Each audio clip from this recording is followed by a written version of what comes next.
Hello student, मैं राहुल शर्मा आप सभी का विवेक नंदन स्कूल की ऑनलाइन क्लास में स्वागत है। हमने यहाँ से first second third eight chapter जो है 4 चैप्टर कंप्लीट कर लिए हैं। आज चैप्टर 9 का जो है अपना टर्न। देखिए, कल एक स्टूडेंट का फोन आया था कि सर आप ऐसा क्यों पढ़ा रहे हो कि पहले आपने first second third chapter clear करा दिए, fourth fifth six chapter clear नहीं करवाए, 7 फिर 8 फिर ऐसे अब चैप्टर करवा रहे हो। तो सर ये इसका क्या मतलब है? देखिए, जो क्या है कि जो शुरुआत के जो टॉपिक अपने उन सभी टॉपिक रिलेटेड हैं जो यहाँ से अपन जो चैप्टर क्लियर करवा, जैसे वहां से यदि आपको जो टॉपिक रिलेटेड है वही टॉपिक कराया जा रहा है।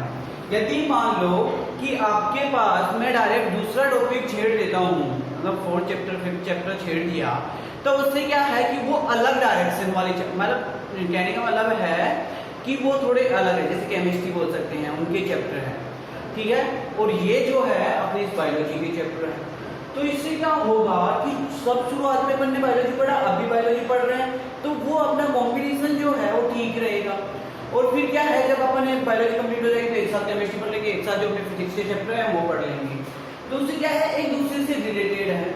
जब मैं आपको ये बाद में अपना उन चैप्टरों को पढ़ाने के बाद में नंबर आता इस चैप्टर का, तब अपने पास जैसे कोशिक आती, फिर मैं बोलता कि मैंने आपको उस चैप्टर में ये क्वेश्चन समझाया था, तो वहां से आपको याद करना थोड़ा मुश्किल हो जाता है। लेकिन यदि आप लेटेस्ट वही आगे का चैप्टर उससे रिलेटेड पढ़ते हो तो आपको याद करने में भी आसानी होती है और आपका वो दोबारा रिवाइज हो जाता है। ठीक है, अब यहां से अपन बात करते हैं जंतुओं में जनन।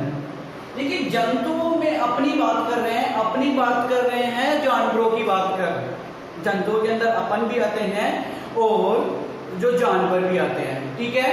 तो यहां से जो अपना पहले तो है, अपन को क्या करना है, जो टॉपिक है उसको क्लियर करना है। तो पहला जो टॉपिक है जनन, तो अपने पास क्या आएगा, फर्स्ट टॉपिक जनन। तो जनन क्या होता है? सजीवों के द्वारा, जितने भी जो सजीवों के अंदर जो उत्सर्जन करते हैं, श्वसन करते हैं, वृद्धि करते हैं, ठीक है, उपापचय क्रियाएं करते हैं, ये सभी जीव उपस्थित होते हैं। तो अपन बात करते हैं सजीवों के द्वारा अपने ही समान संतति का मतलब होता है उनकी संतान उत्पन्न करने की क्रिया क्या कहलाती है? जनन कहलाती है। जैसे अपन भी क्या हुए हैं, उत्पन्न हुए हैं। कहां से? अपने मम्मी पापा के युग्मकों से अपन उत्पन्न हुए हैं। या जो जानवर का जो एक जानवर है, जैसे बकरी है, तो बकरी भी क्या है कि उनके पेरेंट्स के युग्मकों की क्रिया से वो उत्पन्न हुए हैं। तो यहाँ जो अपन बात कर रहे हैं, जनन की बात कर रहे हैं, तो जनन में क्या हो गया, सजीवों द्वारा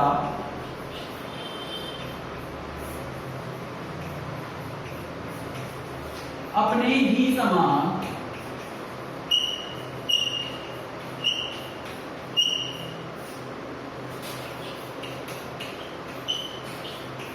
संतति उत्पन्न करने की क्रिया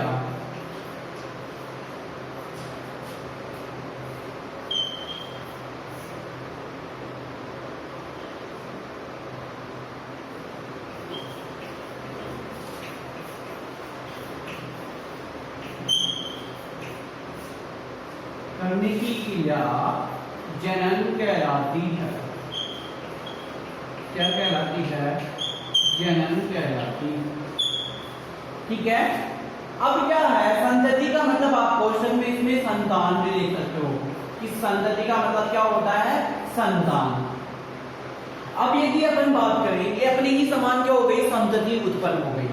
अब क्या होता है कि जो अपन जंतुओं की बात कर रहे हैं, जंतुओं में 2 प्रकार के जनन पाए जाते हैं।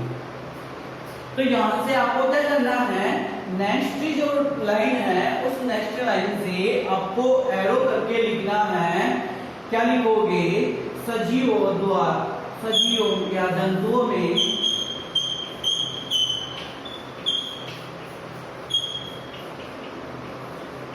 दो प्रकार के जनन पाए जाते हैं। दो प्रकार के जनन पाए जाते हैं, ये जनन पाए जाते हैं। दो कौन कौन से जनन होते हैं? एक ही बात करता हूं अपने पास लैंगिक जनन,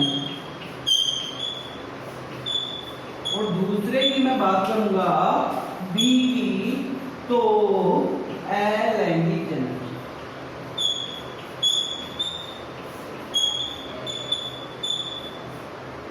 अब देखिए कि लैंगिक जनन क्या होता है और अलैंगिक जनन क्या होता है। तो यहां से अपन आगे बात करने जा रहे हैं लैंगिक जनन की, लैंगिक जनन क्या होगा।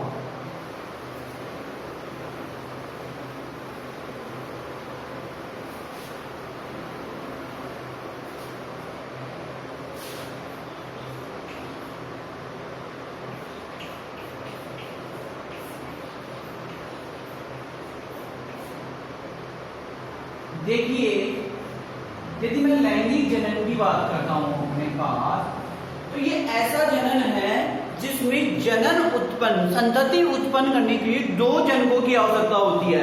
कहने का तात्पर्य है यहाँ मादा जिसे अपन फीमेल कहेंगे और यहाँ नर जिसे अपन मेल कहेंगे, इन दोनों की आवश्यकता होगी तभी जाकर अपनी एक संतान उत्पन्न होगी। यदि इन दोनों की अगर जरूरत नहीं है, ये तो अलैंगिक जनन की बात हो गई, सॉरी लैंगिक जनन की बात हो गई, जिसमें दो जनकों की आवश्यकता होती है, मादा की और नर की, दोनों की आवश्यकता होती है तब जाके एक संतान उत्पन्न होती है। और अलैंगिक जनन की बात करता हूं तो अलैंगिक जनन में क्या होता है, एक ही की आवश्यकता होती है, या चाहे नर हो या मादा हो, एक से ही क्या होता है, दूसरे संतान की उत्पन्न होता है, दूसरी संतान अपने आप ही क्या हो जाती है, उत्पन्न हो जाती है। तो उसके बारे में अपन क्या करेंगे, अगले टॉपिक में डिस्कस करेंगे, लेकिन पहले अपन को क्या करना है, इस चैप्टर को क्लियर करना है, लैंगिक जनन को क्लियर करना है। तो लैंगिक जनन को क्लियर करना है तो आपको परिभाषा कैसे लिखनी पड़ेगी, ऐसा जनन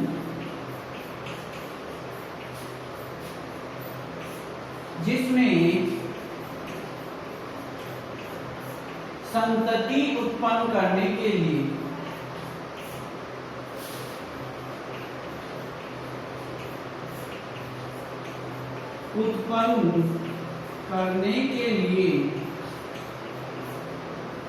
दो जनकों की आवश्यकता होती है,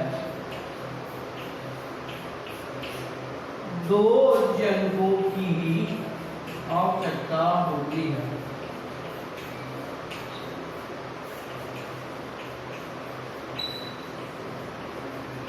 क्या होती है, इसमें संतान उत्पन्न करने के लिए कितने जनकों की आवश्यकता हो रही है, दो जनकों की आवश्यकता हो रही है, कि दो जनक जब होंगे तब ही जाकर क्या होगा, नई संतान उत्पन्न होगी। अब इसके अंदर जैसे अपन बात करते हैं, दो जनक कौन कौन से की बात की अपन ने, मादा की और नर की। तो अपन पहले बात कर लेते हैं नर जनन तंत्र। ये तो अपनी क्या हो गई, लैंगिक जनन की परिभाषा होगी, ऐसा जनन जिसमें संतति उत्पन्न करने के लिए दो जनकों की आवश्यकता होती है। अब इसमें अपना टॉपिक जो बात करेंगे वो किसके बारे में बात करेंगे, पर नर जनन तंत्र की। देखिए आपकी बुक में क्या है, इस टाइप का डायग्राम दे रखा है।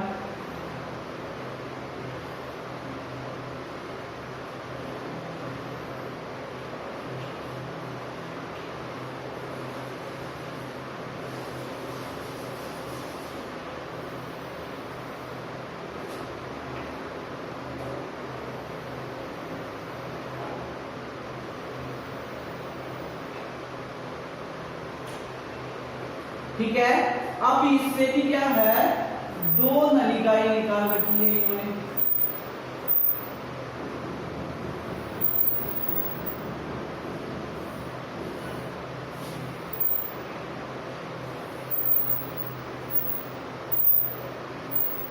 इस तरह का डायग्राम दे रखा है।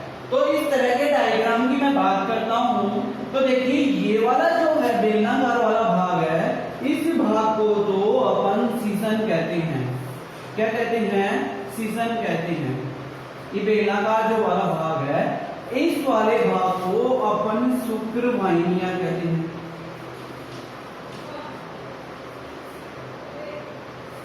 और ये जो गोलाकार वाला भाग है, इस गोलाकार वाले भाग को अपन व्रसन कहते हैं। क्या कहते हैं, व्रसन कहते हैं। ये एक नर जनन तंत्र का डायग्राम है। अब इस नर जनन तंत्र में क्या करेंगे, देखिए अपने पास क्या है, 3 पॉइंट दे रखे हैं नर जनन तंत्र में। वैसे होते बहुत सारे हैं, लेकिन अपनी बुक में जितने दे रखे हैं अपन उतनी ही बात करेंगे। 3 पॉइंट दे रखे हैं, व्रसन की, शुक्रवाहिनी और सीसन की बात करते हैं। तो ये किस प्रकार काम करता है, या किस प्रकार इसके कौन कौन से भागों से क्या क्या उत्पन्न किया जाता है, उसके बारे में अपन इस टॉपिक में बात करेंगे। देखिए ये जो गोलाकार संरचना है, ये व्रसन है। तो आप लिख सकते हो कि व्रसन एक गोलाकार संरचना होती है। अब इसके द्वारा कुछ युग्मकों का निर्माण किया जाता है, जिन्हें अपन शुक्राणु कहते हैं। यहाँ आपको छोटा सा टॉपिक लगाना है, इसी नर जनन तंत्र में शुक्राणु। तो शुक्राणु क्या होंगे, व्रसन द्वारा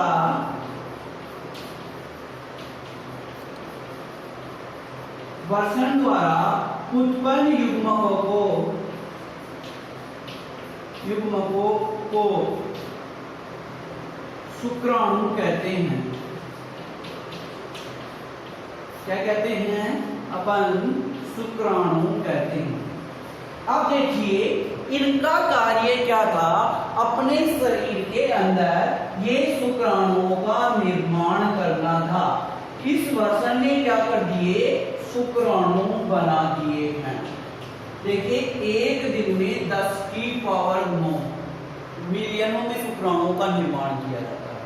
ठीक है, तो क्या किया गया, एक दिन के अंदर इन्होंने शुक्राणु बना दिए। अब इनका कार्य क्या था, बनाने का कार्य था। अब ये जैसे बना के इन्होंने तो छोड़ दिए, क्या किया, अब जैसे ही इन्होंने बना के क्या कर दिया, इस यहाँ पे स्टोर है अभी तक तो, लेकिन क्या करती है, जो ये शुक्रवाहिनी का एक है, ये शुक्रवाहिनी का एक क्या करेगी, अब इन शुक्राणुओं को लेकर जाएगी।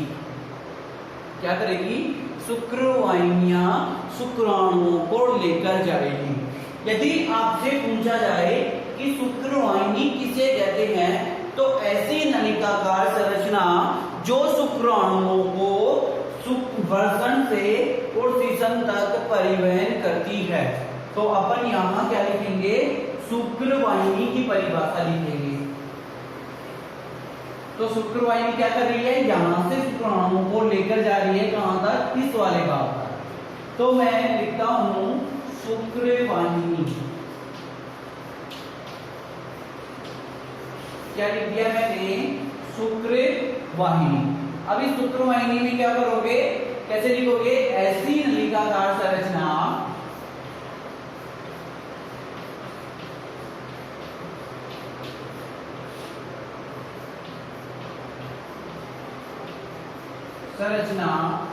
जो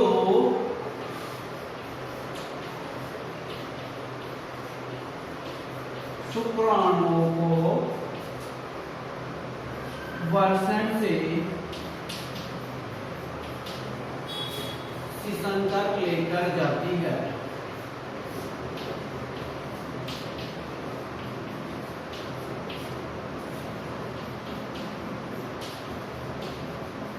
उसे शुक्रवाहिनी कहते हैं। उसे क्या कहते हैं, शुक्रवाहिनी कहते हैं।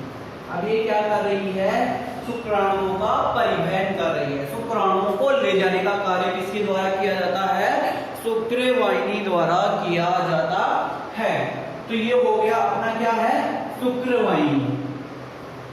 अब देखिए यहां से शुक्रवाहिनी की तो बात हो गई, अब क्या होगा, ये है सीसन। सीसन क्या होता है, ये एक लंबी बेलनाकार संरचना है जो मांसपेशियों से मिलकर बना है। यदि आप सीसन में लिखना चाहोगे तो क्या लिखोगे, यह एक लंबी बेलनाकार संरचना है जो मांसपेशियों से मिलकर बना है। अब ये शुक्रवाहिनी क्या कर दी, यहाँ शुक्राणुओं को लाकर छोड़ देती है इस वाले भाग में, इस वाले भाग में छोड़ देती है। तो क्या होता है, ये वाली जो लाइन दिख रही है, इस लाइन को अपन मूत्र मार्ग कहते हैं। क्या कहते हैं, मूत्र मार्ग कहते हैं। और इस मार्ग के द्वारा क्या होता है, शुक्राणु बाहर निकलते हैं।